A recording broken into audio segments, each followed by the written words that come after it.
To a Wednesday night edition coming up on the program right now in just a moment. It's the Buddy Martin Show. It's Wednesday. We have lots of news about us. We have some news from the Gators. We have a lot of good interviews. Chris Doring will be here giving you his theory behind Kentucky's success.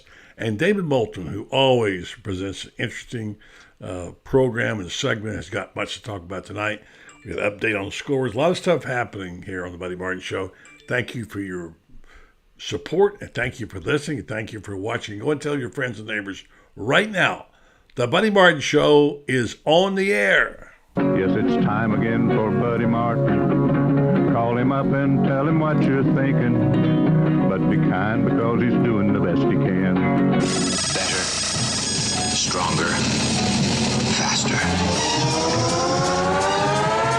Mama says that alligators are ornery because they got all them teeth but no toothbrush. Hey, what if the voice calls while you're gone? Take a message. Bye. You ready, champ? I'm ready for this my whole life. I'm incapable of small talk. But that's why you love me, right? Kind of intimidating to be in the presence of so many great athletes.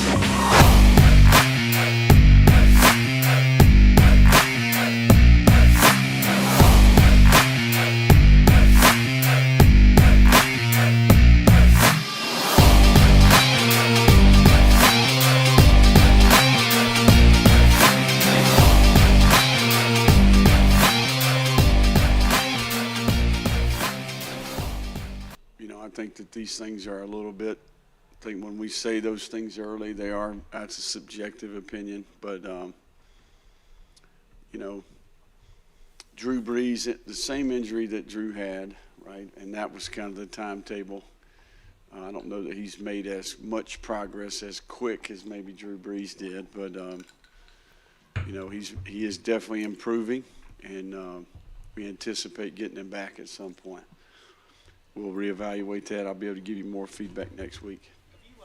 Is that something that's going to be addressed coming out of the tunnel at halftime, and energy level and focus and so forth?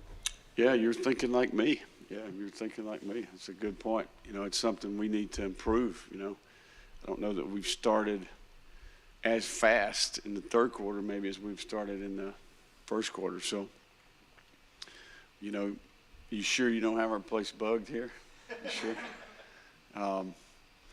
We quality control it all, right? And I think that that's certainly part of it. You always are evaluating what that time looks like, and if you've got the team in the right frame of mind, are they physically ready? Are they mentally in the right place? But it's certainly something we need to do better. How Anthony takes so much on his shoulders, and we saw that after the game. How do you get him to kind of come down and realize that, okay, yeah, you're important, but so are these other 10 guys, and you have to, and they're part of this too? Well, you try to have a systematic approach, right? Independent of the outcome. We're always evaluating the play and the possession and the game independent of what the score was. So, I think for him, being consistent is important, right? Creating a routine and a structure for him where he knows what's next. There's no question when he watches the tape, he can see where other players around him could have done things better. He can do things better.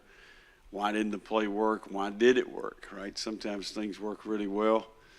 And believe it or not, there's plays out there where we have a positive result, but we didn't do a lot of things the right way, so I think each play's a little bit different. Again, Billy Napier, telling the truth, he says he believes in that, and that's part of the press conference today. Actually, at 6:30 tonight, you heard the voice of Franz Beard asking the questions about Anthony. Many questions now after you lose a game like that. Most of you have heard about it since then. I just want to say that those that are going to jump ship are going to jump ship, and that's just kind of how it goes with fans. And those that don't know or are wondering and waiting are wondering and waiting. They don't really know. They're trying to find out. And then there's a core group of fans that says, hey, I'm good. I got my coach. I got my deal. We lost a close game. We lost to a ranked team. We played back-to-back. And no. You have two sides of the argument. And I don't say one is right over the other. You could choose to be whatever kind of fan you want. Here we do offer the opportunity for you to go to the positive side. we're starting something called the Orange and Blue Blood Pledge. We have Orange and Blue Blood show on Sundays where Ben Troop and I and Lauren Meadows sort of, I hate to use the term, but break it down, talk about the things we saw that we're concerned about, we like, whatever. It seems to be very popular with you, and I appreciate that very much. On the program tonight, Chris Storing will be along. We had a little bit of him last night to talk about Shane Matthews. How about that, Shane Matthews? Coach of the, does anybody know the name of that team in Orlando? The XFL team, I'm sorry, maybe Dan or somebody would know.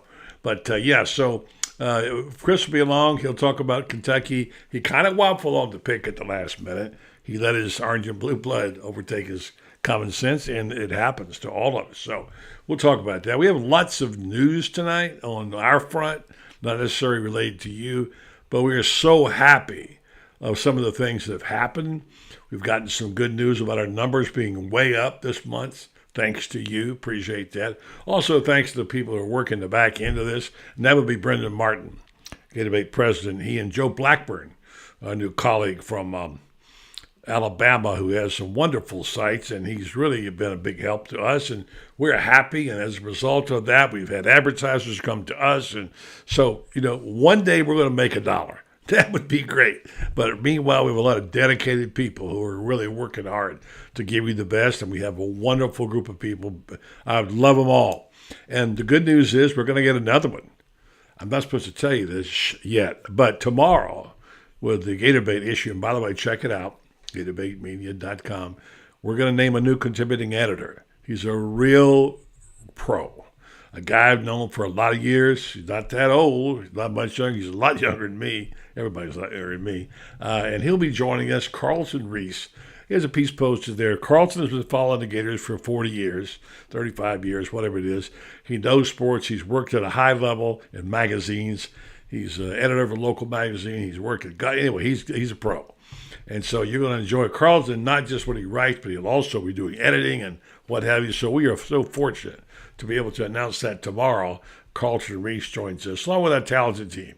You know the rest. France Beard, of course, is our senior columnist. Lauren Meadows has really been coming on lately as a writer and football analyst.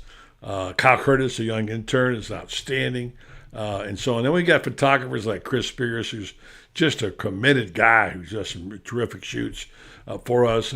Brendan Martin. I could go on. And don't forget the guys in the back room. Chad Rich making it happen there as associate editor. And Mike McGinnis, also the quarterback club captain, who's an associate editor. All you people make this possible, and I'm very, very grateful. I want to say thank you. Here's another piece of good news. Remember the interviews we did with our football players, the Gators, who came on for 21 weeks. Brandon and I and friends had them on Gator Collective. Well, I got the news. They're coming back. They're waiting now to get the final okay, but it's going to be, we'll get interviews with players again, which you all seem to enjoy, and we want to do that. So but we're gonna hope it's gonna happen soon. There are going to be some obstacles. It's okay. We get it. And during the season, Billy wants to win games, but we're going to get him back sooner or later. And we appreciate Jen Grasso from Gator Collective working on it. And eventually it will happen. So we're happy about that. Finally, I want to say thank you to our new sponsor who will join us next month, Titan MRI of Gainesville and Ocala. They do a lot of advertising with Shane Matthews, thanks to Freddie Wiebe. They're going to be one of our sponsors, among others. So we're very excited. So thank you very much for listening and watching while we go to hear briefly from Jeffrey Meldon. We'll come back and we'll hear from Chris Doring. Don't you go anywhere. You stay right there. Back in a minute with Chris Doring. A breaking story, okay? All right. So this year, my wife Patricia and I are chair people for the Alzheimer's Association. And Meldon Law was founded in 1971. So for every free throw made this year by both the men's basketball team and women's basketball team, Meldon Law is donating $19.71 to the Alzheimer's Foundation. Nice. What's the 1971? When you started the law firm? Yes. Very good. That's a great story and a great idea. And it couldn't be for a better cause, because we know how devastating that disease is to a lot of people and families. Congratulations. I'm proud of you. Well, thank you, buddy. All right. Well, always doing good things. Jeffrey Melvin, Melvin Law. We won't back down. That's her slogan these days. And gee, where did I hear that? Jeffrey Melvin, Melvin Law. You can check them out and then go to their Facebook page and learn how you can get some free tickets and win them. So, all right. So here's the deal. Chris Doring came on this earlier in the week. We taped the interview. We had the first bite yesterday because there was news. Shane Matthews being the new quarterback coach of the XFL franchise in Orlando. And so now we're going to hear the rest of that. So we will let you know about that. So here's Chris, his comments, and, well, here's Chris. When I last saw him, he was debating which way to go on his picks. He kind of liked Kentucky all year long, and I got to give him props for that. And I even said to him, he's a little too optimistic. I'm not sure, Chris, whether you in fact stuck with that or whether you waffled or what you did, but you called the shot regardless. Congratulations. You saw something in Kentucky we didn't see. Well, I'm not going to take congratulations because while I prognosticated correctly in the preseason, I'm still a Gator and obviously offset cheering for my alma mater. So that was not something necessarily to be happy about, but I am happy for Kentucky fans. I know how much they put into this rivalry with Florida. I think it is becoming a rivalry when you talk about the last 5 years and Kentucky winning 3 of those, including twice here in the Swamp. It's becoming a rivalry. But really happy for Coach Stoops. I believe in him. I don't think really people realize what a great coach he is, what a great developer of talent he is. But to have passed Bear Bryant and to have done it, become the all-time winningest coach at Kentucky, and to have done it in the Swamp, a place where Florida had dominated Kentucky for 3 decades prior to him coming to Lexington, I think it says a lot what he's been able to accomplish there. And without Chris Rodriguez, and you mentioned several times Smoke, what to watch out. And Smoke makes some big runs in the game in the second half significantly. And for people who don't understand Chris is a Gator. He's even taken the pledge, blue blood pledge, orange blue blood pledge. But he has a job where he's required to see globally what goes on here. He doesn't need me to defend him. So it's make his pick not based on who he wants to win, but he's an analyst. He gets paid to be an analyst and give his opinions. And so that's why he was talking to Kentucky, and he proved to be right about that. So at the end, he obviously, I picked Florida too, so there you go. So give me the capsule on the game. We could go back and talk about second guessing the play calls at the end. Certainly, Anthony had a tough game. The 65-yard return by a kid from Florida, of all things, Smith. And Anthony just didn't have a good night at all. And Gators had a shot at it, had the ball in their hands, and they were up 16-7 and couldn't put it together, couldn't finish. And Kentucky held on. Give me your take on that. Well, I think there's only one number that matters, and anytime you see Florida with Anthony Richardson at the quarterback position throwing the ball 38 times, you're likely going to see a loss associated with that number. We talked about it last week. I mean, the game plan needs to be being able to run him and being able to throw short to intermediate passes that you can stay ahead of the chains. And Florida found themselves behind the chains too much, and certainly – one of the concerns that I had heading into the season was the accuracy of Anthony Richardson. That's not a knock on him. We're talking about a guy that's now started 3 times as a college quarterback. So he's still learning. He's developing. When you go with a guy with that kind of experience, you're going to have moments like you did against Utah, and you're going to have some moments like you did against Kentucky. So I think patience is something that fans need to have, which is not something that most fans in the SEC have these days. But, I think the other thing on the other side that I look at goes back to what we talked about last week too, buddy, and that's, the inability to stop the run in the second half. And it goes directly to Florida's lack of depth on the defensive line, maybe lack of size, maybe lack of talent. But that's a position where they've certainly focused in recruiting and have had some success over the last month. So those folks are on the way for next year, but for now, they got to find a way to build a little more depth on the defensive side now and be able to keep the ball away from the opposing offense to help the defense out as much as they can. Don't you think their defense played better? Florida's defense? Yeah. I thought they played well for the majority of the night. I mean, they gave up 107 yards rushing in the second half. Credit Kentucky for making some changes and being able to get a little bit more of a push. They were very aggressive.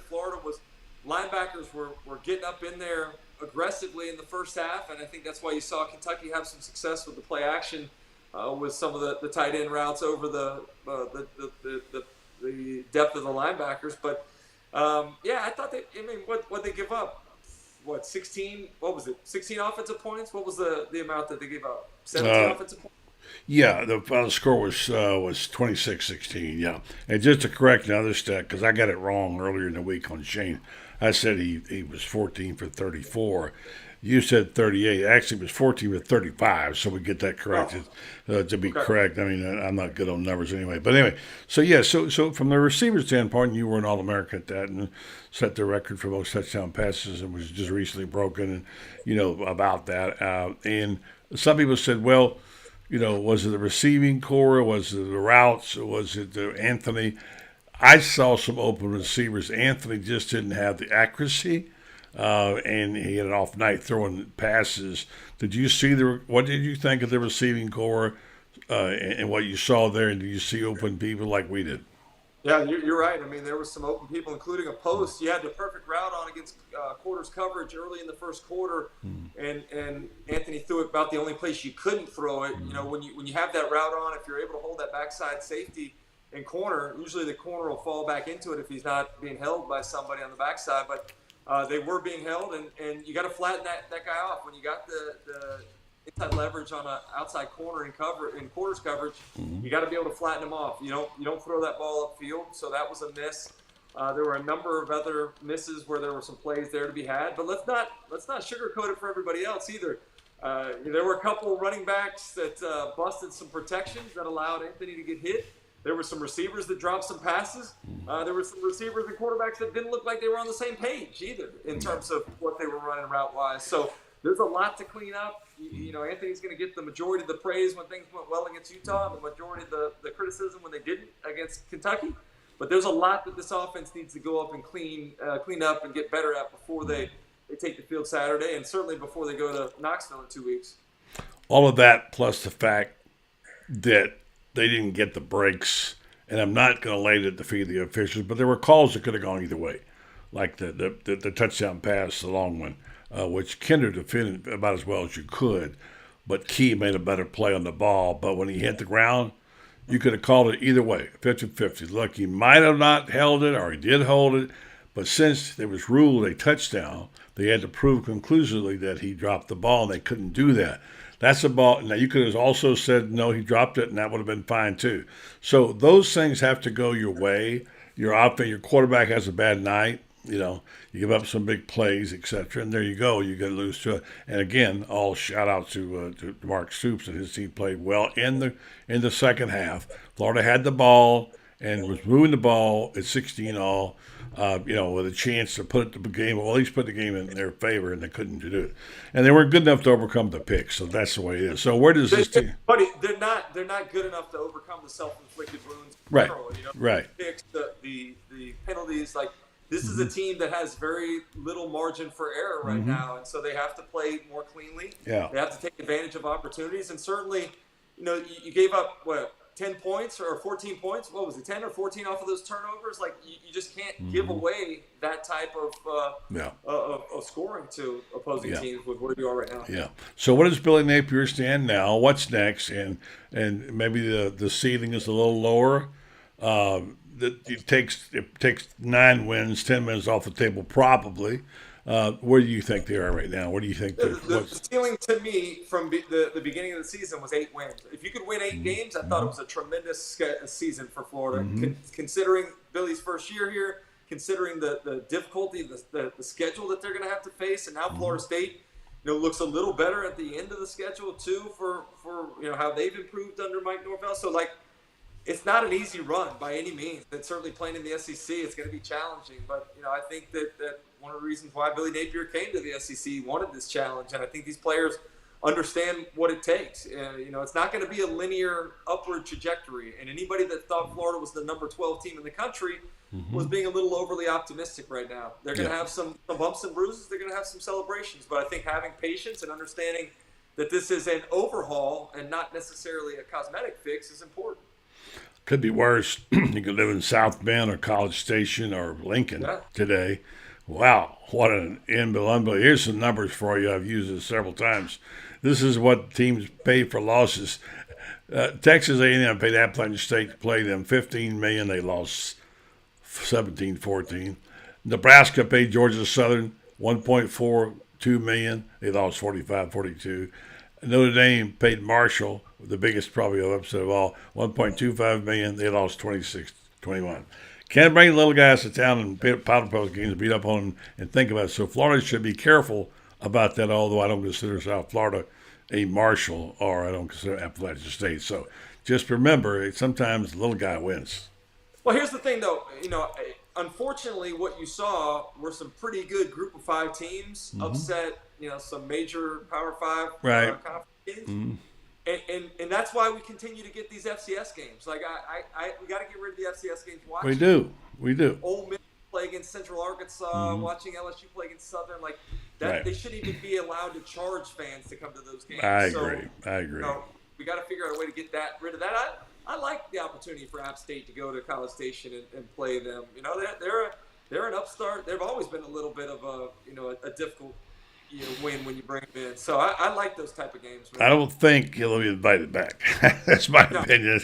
That's the way it goes sometimes. So be careful what you ask for. All right, so Chris Doring, SEC Network, why haven't you ever coached?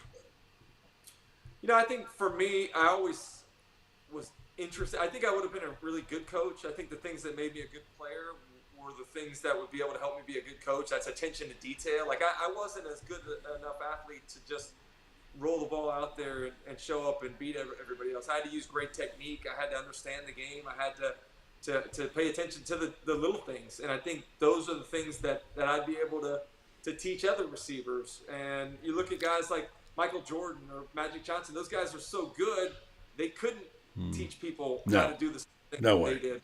I think I can certainly teach people how to do the things that I was able to do. It just, to me, when I would leave in the NFL, when I'd go home at 4:30 or 5 in the afternoon, and I'd see the coaches settling in for the next 8 hours at their desk, it just didn't seem like a very appealing lifestyle to me. During my 10-year career in the NFL, I got cut 10 different times. I moved over the country 22 different times. And it was that same unsettled lifestyle. I think that was out there for coaches, too, that just didn't make it appealing to me.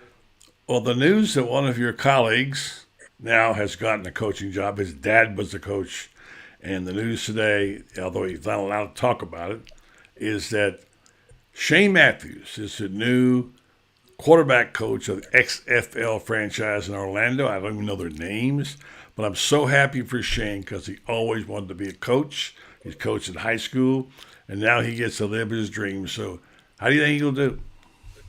I think he'll do great. I mean, for all the reasons that I just talked about why I'd be a good coach, I think apply to Shane. I mean, Shane was an outstanding player, but I think what made him a guy that played in the league for 14 or 15 years was his knowledge of the offense, his ability to read defenses, knowing where to go with the football and throwing it accurately, using great technique. Like, those are things that I think he'll be able to teach the quarterbacks that he's coaching there. But I'm happy for him. I know, he's enjoyed that. That's where he belongs. And get a chance to do it with a fellow Mississippi boy there, and T-Buck is kind of cool too. Yeah, that's right. Terrell Buckley. So, listen, be well. Great seeing you again. Enjoy you on the SEC Network, and maybe we'll catch up at a game one day. You never know. Yeah, that sounds good. Hopefully it's one in Atlanta in the SEC Championship. There you go. I'd go for that. Chris Doring for the SEC. Thank you, my friend. See you, buddy. All right, thanks very much, Chris. We're going to have David Moulton coming up here. David's gotten to be very popular with a lot of people around here lately, and I love him. I think he's terrific. And I like sometimes focusing on things around the Gators, but not the Gators every minute. But David has a terrific, varied background. He knows a lot about a lot of things. Before we bring him on, I'm going to tell you just about this particular thing because, well, that's what I do. And I got scolded for not showing you the new picture of the tree. And it looks much the same, but it looks really good. Those who follow the show know what that is. That's my garden tower. I grow those greens and I eat them frequently. Even the flowers on the bottom, those are cucumbers, by the way, down there. I'm learning about kale and stuff. And I make dishes out of it. And there's something about being able to have farm to table. I say it's the best thing for you. Like Coach Spurrier always told his players when he was coach, put something green on the plate. He said that made him the nutrition coach back then. Put something green on the plate. Well, I put something green on my plate. Sometimes I have a whole plate of green because I have this tower. It does cost you money, but you can pay it by the month. I have information. I think they're having a special now. Go to buddytowers.com and you can grow that, and then you got others to follow you, and then you can make money off of it. And it's really good stuff. It's good for you. Here's some of the dishes that we've made. We've made lots of them. This is probably one of my favorites. We've even had even better than that. This is what you do when you add in a few things like, I didn't grow the tomatoes, I didn't grow the beef, whatever. But that's what you can do. You talk about a healthy meal, that is a healthy meal. And I get it right off my tree. I'm a farmer now. That's right. So you can direct message me if you'd like to get involved in it. I'll get Laurie on here to talk about it soon. And also go to buddytowers.com and find out you can be a farmer like Buddy. There it is right there. We'll remind you folks also of our good friends over at Main Street Community Bank. They're a FDIC insured local bank providing many services. The thing they're proudest of is their service. And in my opinion, you don't get any better than these folks when it comes to it. You get frustrated. Two things frustrate me. One of them is dealing with the internet. I literally spend a half hour to an hour every day on something you do with the internet or the website or the Wi-Fi. It's not that, it's the bank dealing with someone who compromised your card. Have you tried getting people on the phone? I mean, it is so frustrating. Well, one thing I'm very, very, very, very proud of is, and are pleased with, I should say, is the fact that I get somebody on the phone, I walk at the bank, they know my name, and they can take care of it. It's Main Street Community Bank of Ocala, sponsor of the Green Room, soon to be morphing into the Orange and Blue Room. So soon when you talk to David Moulton, he will not be in the Green Room. He'll be in the Orange and Blue Room. But meanwhile, Main Street Community Bank of Ocala, sponsor of the now Green Room, where tonight we find the great David Moulton. He's probably eating, he usually has caviar or something going on. I don't know what he has for dinner, but usually something really fancy. Let's go see what he's doing. David Moulton. What's up, David? I believe tonight it was chili and cheese quesadilla. Sounds pretty good to me, actually. Yeah, it's getting to be chilly. Well, are you in Jacksonville yet? The family is in Jacksonville. I'm going to be there in about 6 weeks. I'll spend at least 50 straight days in a hotel. Uh-huh. Half the time in Fort Myers and the other half the time on the road. Been there, done that lots of times. And listen, I'm going to give you a little advice. I lived in Jacksonville, okay? A couple of times, all right? Nice town, has a lot to offer. Take your long underwear. It gets frigid. And I can tell you, you'll be surprised by that because I used to work at the Jacksonville paper, and I got up at 4 o'clock to go in, and I got there at 5 o'clock. And the wind coming off the St. Johns River will cut you in half. And so be sure you be well bundled up. Now you probably won't get up that hour, more than likely, although you do your early show, so you might. And you don't have to go to the office, which is big. But I thought I got to tell David about the cold weather in Jacksonville because it is frigid. So tell folks why you're going there. What's going on? Well, we have one child. She went to college in Jacksonville. She got married in Jacksonville. She had a grandchild in Jacksonville. And my wife looked at me and said, well, I'm going to Jacksonville. Mm-hmm. And you can decide what it is you want to do. Mm-hmm. So after some consideration, I decided, since I'm still madly in love with you, I'll move to Jacksonville. She moved to Florida for me. Mm-hmm. All right. So the least I could do is then, 20 plus years later, take one take one for the team and move for her. Mm-hmm. And my mother-in-law is also moving with us. So Okay. I bought a 3-bedroom condo not far from the St. Johns River, by the way. Mm-hmm. In the off of San Jose, in the Point Pleasant area I know of the area. Jacksonville. Mm-hmm. Yeah, so that's where we'll be living. Wife and mother-in-law are there now. Daughter lives a 10-minute drive away, and I'll be there by Halloween. I'll be there by the cocktail party. You will. You can buy me a cocktail. And by the way, I had a wonderful year. I lived there twice. One year I lived there, and I wrote a column for the Times Union, and it was on TV 20 twice a week. And we started Sports Talk with a guy named Frank Frangie and David Lamb, whatever. And we started the first full-time sports talk show there, and they later morphed into, when they got rid of me, they succeeded. And so I and I lived in Ponte Vedra. Loved Ponte Vedra. I had a rental house. Sure. It wasn't on the fancy ones, but I had a rental house there on the golf course where I was a member, and I could go out in my back door and tee it up. And it was really good. Then, of course, along came other things, and I left and went to New York and whatever. Went to work for CBS. But here's the thing. You're going to enjoy that. And I'll tell you something else. Jacksonville people, hey, there's one already. Ramon says 87 degrees and awesome here in Jacksonville. All right. Well, my daughter loves it. Mm-hmm. She went to college there beginning 7 years ago, and she absolutely loves it. Mm-hmm. So we're ready. We did 23 years in Fort Myers. We could use a little change. And I've been, as you know, I lived there down in Punta Gorda for 8 years. I'm familiar with it, and I like it. But I'm going to tell you, this is people. The weather gets boring. It really does down there. I mean, it's nice if you come from New York City or you come from Colorado, whatever. But really, I don't want it 90 and sunny every day of my life. I like a little weather change, like season changes up here in Ocala. So I hope you like it, David. I think you will. And so, meanwhile, I'm getting some really snide comments about my farming. David Battalion says, David's going to be a great guy. I love his insight on all sports. David, there you go. I don't know, man. It's growing for you, buddy. I know a guy who called me yesterday and said, I like that David Moulton. I want to see him on more often.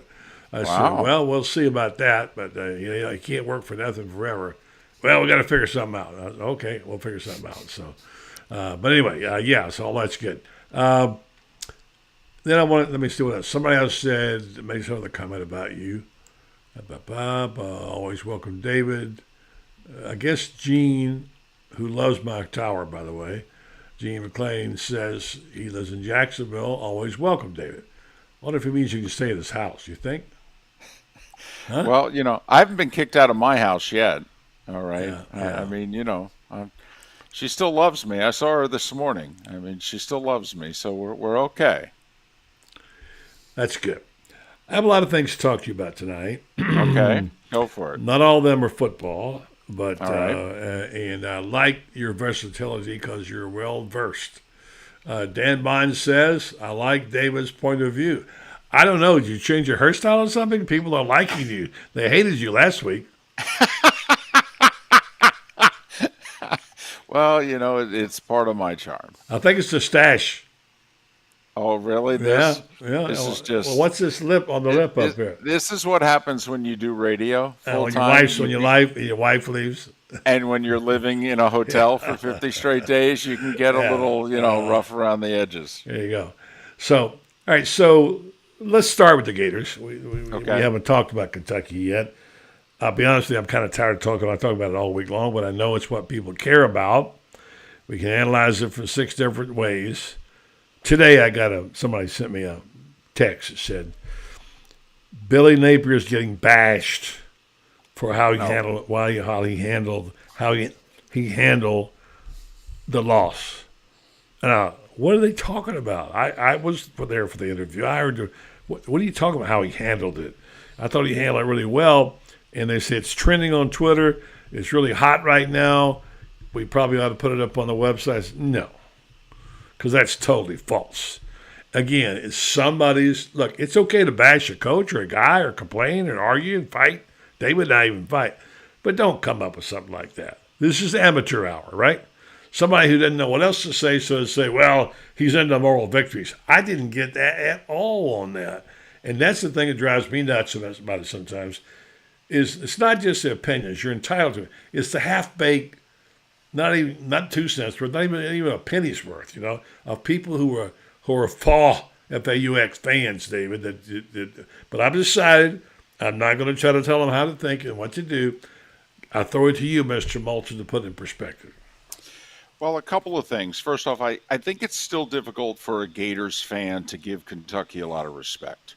When you beat them like a drum for 2 generations, it's tough to now look at them in where they really are, which is a top 20 program.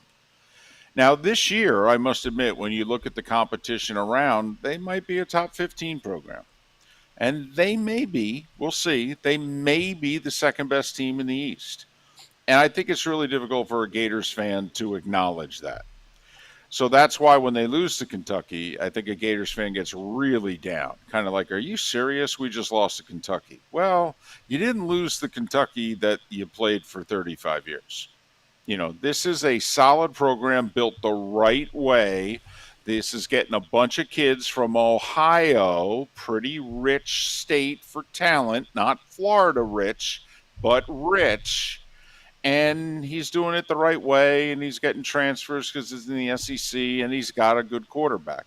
The other thing is the difference between week 1 and week 2.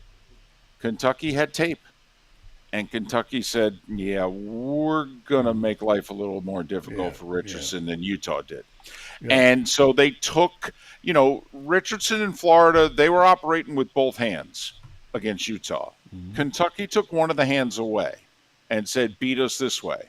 And, Richardson made 2 horrible throws, and it cost them the game. And that happens. This was one of those games at the beginning of the year. What do we talk about?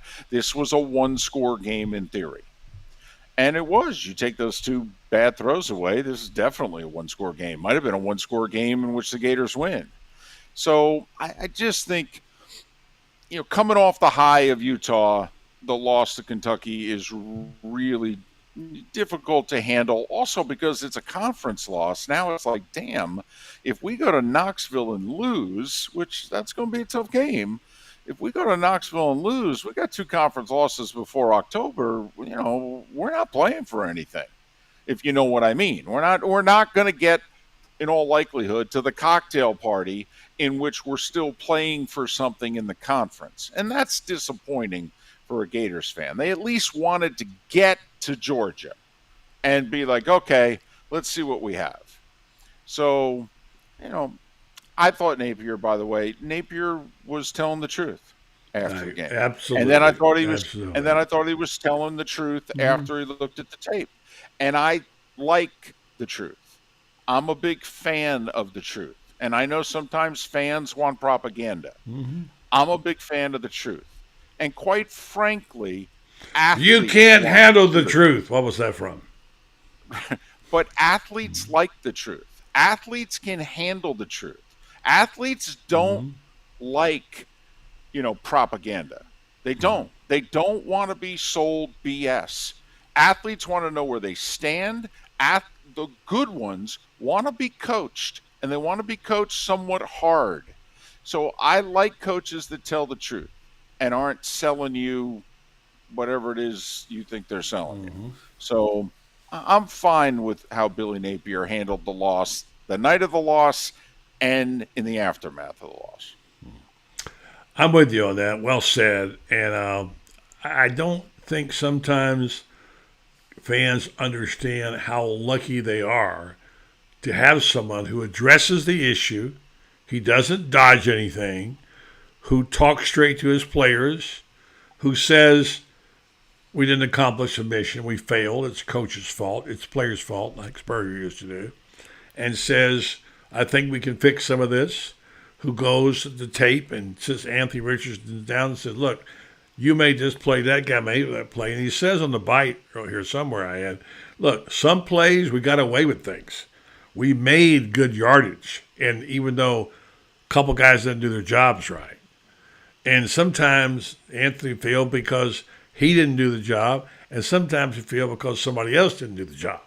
And that's football. Very rarely, in fact, never, do all 11 guys play perfect on a play. Well, Just doesn't the other happen. thing that, fans live in the present, as we all know, most of them. And Napier's living in the present, but also thinking beyond it. So, Napier realizes, hey, I have to establish something here. I got to establish something with these guys. It's better to be tougher on them now, all right? Because he needs to establish who he is, what he's about, how we're going to do things. They get to a certain level, all right, then maybe you're a little different at times, okay? But no, he's got to establish something now. And it's important to know, hey, Utah was nice, Kentucky wasn't. We got to get back to work. Right. Several comments here. By the way, Jerry Bottano got it right. It was A Few Good Men with Tom Cruise. It was Jack Nicholson, I believe, who said it.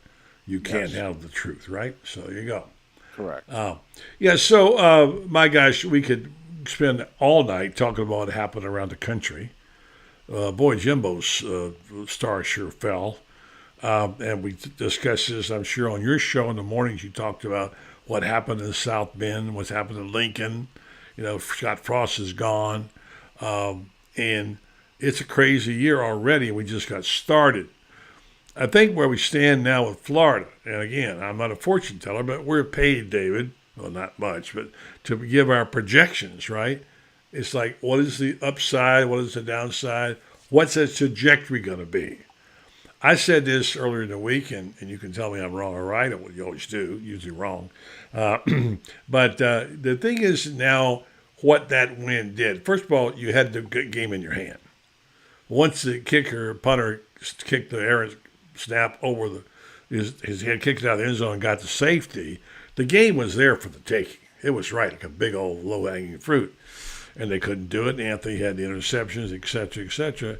So they let that one get away. We saw there were some things we could second guess. I did not like the play calling with 8 minutes to go. I thought they got a little too conservative with the run play. And I'll tell you something else. I never thought I'd say this. I would have punted the ball 8 minutes.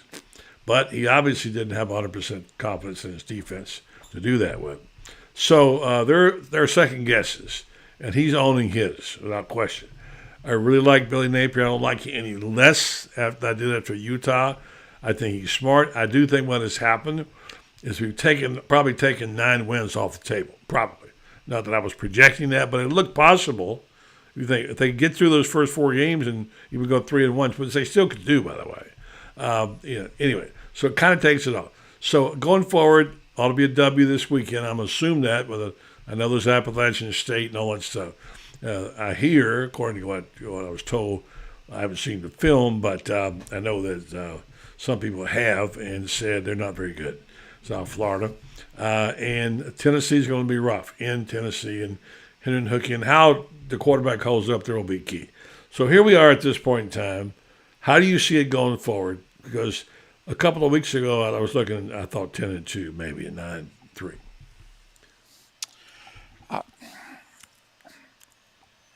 I hate not answering your question, but the record to me is not as important. I know it is to the fans. I would just like to see them get to the point where they could play more like they did against Utah every week. And if they can play that way, by the way, they will win most of the one-score games that they're in. I mean, if they play like that at Tennessee, the Vols will have a hard time getting out of Neyland with a W. Can they play like they did against You mean Utah? the Gators, not Vols. You mean the Gators? Right. Can the Gators play the way they did against Utah? Yeah. They got 10 more opportunities. Can they play that way 8 of the 10 times? Okay, or was that just a one-off? And that's going to be the golden moment that we look back on this year. That's what we won't be able to decide for a while. I really am breaking this season down by month. I thought they were going to go 2-2. in September. Right. And if I had to bet right now, I think they will. Now, I thought they were going to lose to Utah and beat Kentucky. But anyway, and then, okay, let's get to October. Well, now, I mean, outside of Georgia, who can't they beat? Well, Sunday A&M looks beatable, that's for sure. Well, sure, and LSU, obviously, LSU, this is yeah. a transition year. So, outside of Georgia, who are they really going to be more than a one-score underdog against the rest of the year? Even if Florida State, and by the way, I think their quarterback's good. I think Florida State's offensive line is much improved. I think that will be a very tough game. I really do. That'll be a 3-4 point either way game spread-wise. Yeah. But outside of the Georgia game, I mean, what game can't Florida line up and win? It's a very good point. I mean, honestly, they'll be a touchdown underdog against Tennessee. But they can go win it. And then going forward, like they can't beat A&M, they can't beat LSU, they can't beat South Carolina, they can't beat Missouri. I mean, outside of Georgia, honestly, who can't they beat? Good point. So you're still looking at 10-2? Well, I mean, I thought they were 8-4, 7-5 type of team this year. And one thing they still can't afford, they're not very deep. Knock on wood. I mean, Ventrell Miller's going to miss the South Florida game. And Michael Tarquin, by the way, too, they announced today is out for that game. Well, and you wonder, if this is one of those, hey, if a guy's kind of 50-50, do we keep him out against the Bulls because we can probably win? And I think that's some of that, yeah. And look big picture. But, that's one thing to keep in mind. This is still not a deep roster. This team needs to stay healthy. Well said. By the way, the Rays lost 5-1. I'm disappointed. So they've lost 3 out of 4 now. So split the doubleheader yesterday. So talk to me about what happened to Nick Saban. Some people are saying it's a good thing that it got their attention. Others are saying the team is not as good. They don't have wide receivers. What's your take on what happened to Alabama? Well, there's a couple things. First off, their offensive line right now is not up to Alabama standard. Number two, they got a track star who's not healthy, who's probably going to be back in a couple of weeks. But without him, they don't have anybody to stretch the field. There's no doubt about it. Texas had the most dynamic receiver in the game. And, let's be honest, Alabama was lucky to win, and Alabama got some help. Even though 15 penalties were called against them. I mean, the whole taking the safety off the board, roughing the passer calls, one of the more ridiculous calls we've ever seen.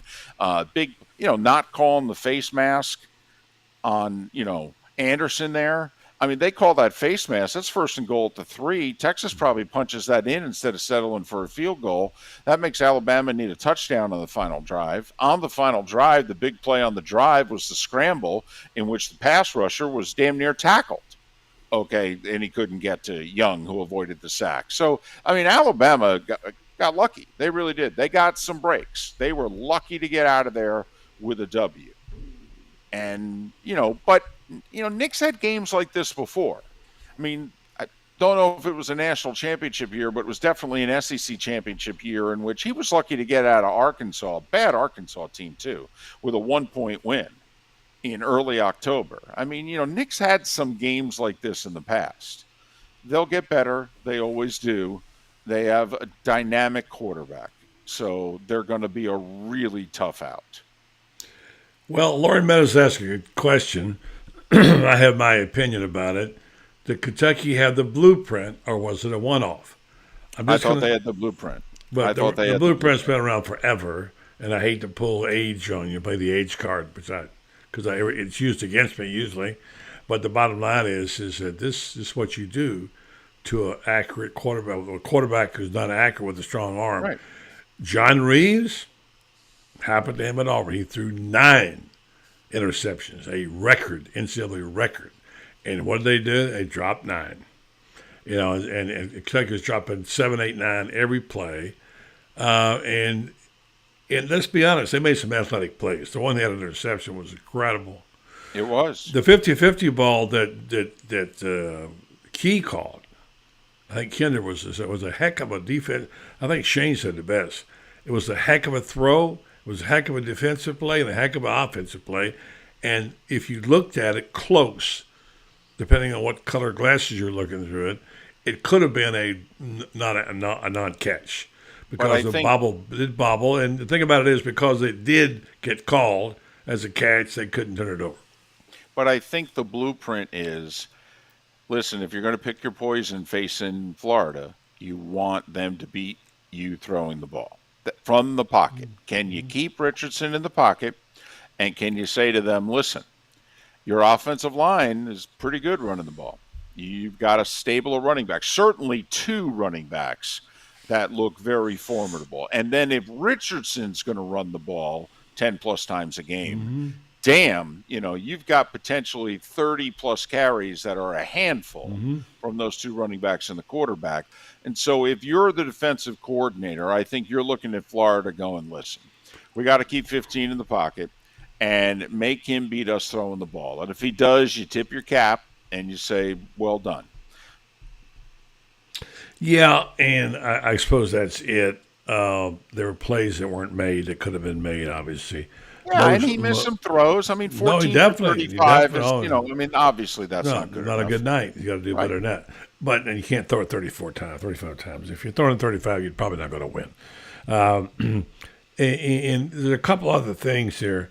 You can talk about. I talk about the conservative play calling with the running backs. But on the other hand, you have ETN, who's become a real find. This kid is special, and you got that. You got three good running backs, as you point out. Montrell is a very good running back. Johnson, obviously, Trevor is, and Naquan Wright, and Billy said today they'll continue to run by committee. So that will continue. So, all right, so we've covered that. We'll talk about it again next week and see how they do. I want to get to a baseball thing. I read an interesting column today, from a guy I've read for years. I've known him for a long time. Wasn't a fan years ago, but I kind of like his stuff. Phil Mushnick of the New York Post. Okay. When I was in New York there, and we were competitors, obviously not. He is, for those that don't know, he is a curmudgeon. He is get off my lawn guy. He hates everyone and everything. Especially in the media, especially in TV. But he made a good point here. I want to give him credit. You watch a little baseball. I watch a little baseball. Phil said, I've never witnessed a season in which more batters swing at pitches in the dirt. What used to seem a rarity and hilarity can now be seen in every game, often more than once.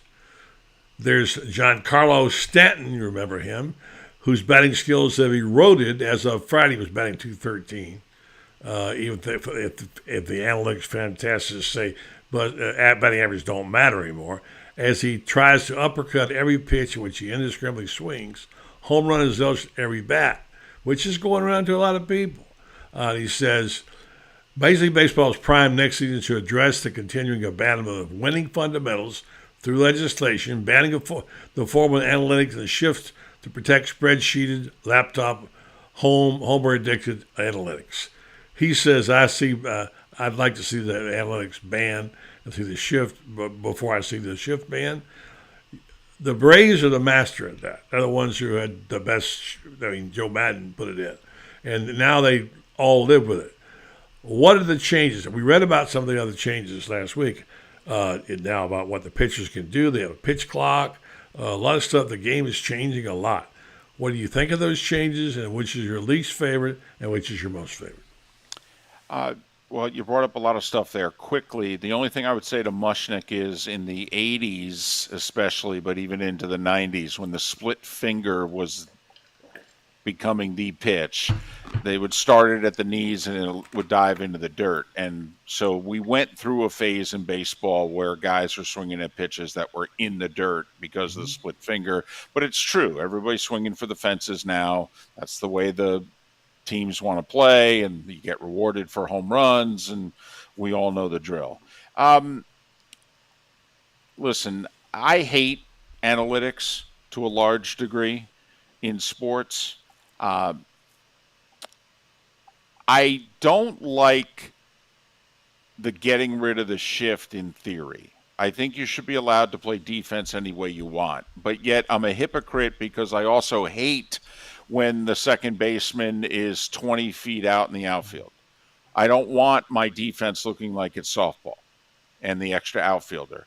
So if push comes to shove, I wanted them to at least keep everybody's feet on the dirt.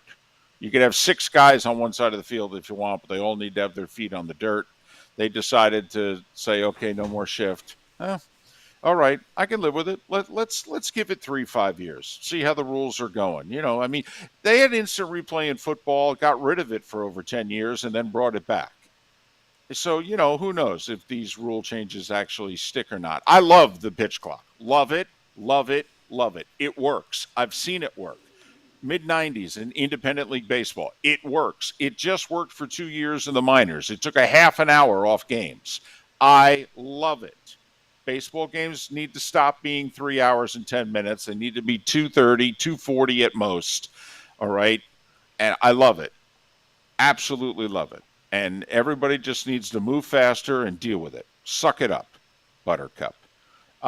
So the bigger, I would like to see more running. I'd like to see the ball in play more. So the bigger bases, the abolition of the shift. I'm in favor of all of that. I think the game aesthetically, I wish they could use today's athleticism. Bigger, stronger, faster, but play the style of baseball that was played in the 70s, 80s, and into the early 90s. The ball was in play more. There was much more running. It was much more exciting. It was. Yes. It drives me insane to see batters step out and do their wristbands. This drives me crazy. Well, that's, and I think, I don't know if there's a limit there, but I think they should be allowed to step out only one time per at bat. Don't let them get back in the box. Let's go, the stepping out, waiting, and all that stuff. I don't think this should be complicated. First off, I'm fine with the clock. But secondly, to me, it should always be like in tennis. The server dictates the pace of play in tennis. The pitcher needs to dictate the pace of play in baseball. If the pitcher wants to work quickly and has the ball and is on the rubber and ready to go, the batter's got to be ready. And if he's not and the pitcher throws the ball over the plate, it's a strike. It's a strike even if it's not. Okay, the pitcher needs to determine pace of play. We got a clock on the pitcher now. Let's go. Move this sucker along. Andy brings Andy, hate it. Point. It's gimmicky. Yeah. But here's the deal. It moves the game along, I know. Yes, and if you think about it, NBA's got 5-minute quarters in overtime. Very rarely do they play more than one quarter. Hockey's got the 5-minute limit. NFL is 10-minute extra quarter in overtime, and that's it. For regular season games, if you're running the sport, you do need to put a limit. People need to know when they show up at the ballpark. Everybody, players, umpires, managers, fans, everybody needs to know, okay, how long can the game go tonight? I'm in favor of placing an inning limit, either 11 or 12. Really? And this is it. Yes.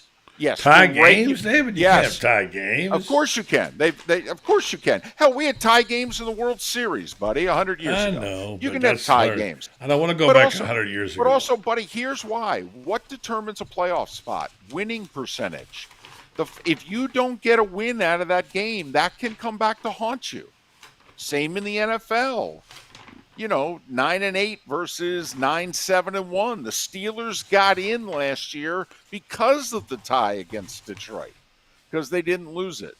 I will say they're making an effort to speed the game up, which has to happen. You're right. You can't have 3-hour and 20-minute games. What used to be played in 2 hours and 10 minutes now takes 3 hours plus to do it, and you're losing fans, especially younger fans.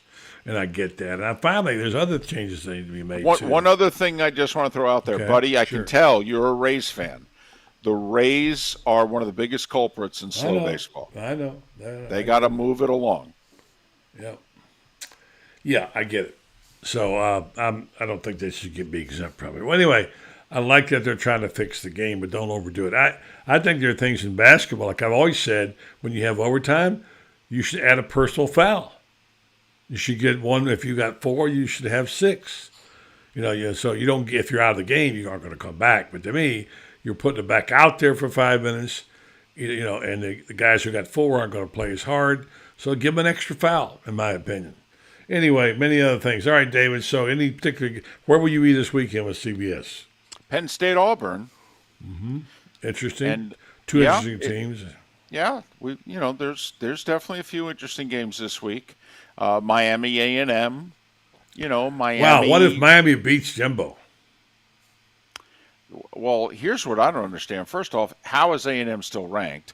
I mean, Kentucky was the top 20, top 15 team that Florida lost to. Right. I understand why Florida's still ranked. I have no idea how Texas A&M is still ranked. I mean, they ran 38 plays against Appalachian State. 38 plays. And lost to an unranked team, too, by the way. Yeah. I don't get it at all. And Miami's a 6-point dog. Really? So, yeah, talk about no respect. Yeah. I like Penn State over Auburn, by the way. Okay. And I think this is the beginning of the end for Auburn. Maybe. Brian Harsin is hanging on by a thread now. What do you think? What is the line in Florida? I haven't looked at it. I thought it was around 25. 25. You taking or giving? I would probably take the points because I don't think Florida is going to play everybody, and I don't think they're going to play them for the full 60 either. David, as always, tell them where to find you, besides him being homeless right now. Headed to Jacksonville. Well, we're on in Lake City. We're on in Tampa, St. Pete. We're on in Port Charlotte and Venice. And we're on in Fort Myers, Naples. It's Miller and Moulton, mornings, 6 to 10 a.m. on the Florida Sports Network. You could check out. We had Kevin Brockway on yesterday, who covers the Gators for the Gainesville Sun. Second go-around for Kevin with the Sun. And, tomorrow, got a good little show lined up. We'll talk a little Dolphins, little Bucks, fantasy football with Dr. Roto. FloridaSportsNetwork.com. Check us out. Today at the press conference, Kevin had a good question about, was he concerned, he asked Billy, about them coming out of the tunnel the second half, kind of looking lethargic. And Billy said, you must have been in our meetings, because he says exactly one of the things we're going to address. So, yeah, Kevin does a good job. David, it's always a great pleasure to have you on. Really enjoyed it, as always. Have a good weekend. Travel safely. Hope to see you back here next week if you're available. If you want to renegotiate your contract, we'll do that. I might even double your salary. I'll see. But appreciate all right. Maybe I'll buy you a meal at Spurrier's restaurant. How's that sound? You know what? When I was headed to Jacksonville last week, I saw the billboard for Steve's restaurant, and I thought to myself, man, I want to go eat there. Well, we'll make that possible, and I'll buy. How's that sound? Wow. Hot damn. Anything up to $20, I'll buy. I'm a big spender, David. You always have been, but have a good night, everyone. All right, my friend. Thank you very much. David Moulton, the great David Moulton. Always glad to have you on the program. All right, folks, we're going to wrap the program out now, and we're going to tell you about our sponsor, our friends at Renstar Medical Research, and all the good things they do in our community. I want you to know that not only do they take care of our, let me get this on here a second here. For some reason, David doesn't want to leave. I don't know why. So Renstar is a local business. They've been so supportive of my shows over the years. I can't thank them enough for what they do, and not just me, but for the community. And they do really wonderful things, and not just sports, but other things. And they're also looking after our health. Look, someone has to have the research to figure out how to deal with some of these diseases that we get in this area. And we all know what they are, diabetes and obviously Alzheimer's and psoriasis and what have you. They're doing clinical studies all the time. We've done, I would say, close to 700 by now at Renstar, and trying to find out what works. And like one psoriasis, for instance, I think that might be still going on. You can call them and find out. But you can be a part of the clinical research. You can be a subject of it and be involved in it if you qualify, which means you have to be between 18 and 75, diagnosed with plaque-type psoriasis, and have no other major skin conditions, and then you can be maybe involved. You get to see a dermatologist at no cost. You have access to child medication, and you receive compensation for time and travel. No insurance required. So that's among the things they've been doing. They're going to do more, and I'll keep you informed. I'll do a better job keeping you up to date. So check them out. You can call them at 352-629-5800, 352-629-5800. Or you can go to rentstar.net and see what they've been doing, what they're up to. Good folks. Rentstar Medical Research, seeking tomorrow's answers for the health questions of today. Thanks to Chris Doring. Thanks to David Moulton. Thanks to all you for listening. Don't forget our merchandise store is open. Check it out. We'll have more on that later. Rebecca's on the case, so Gator bait, yeah. I'll give you that to you tomorrow night. All right? Thanks, folks. Have a good night.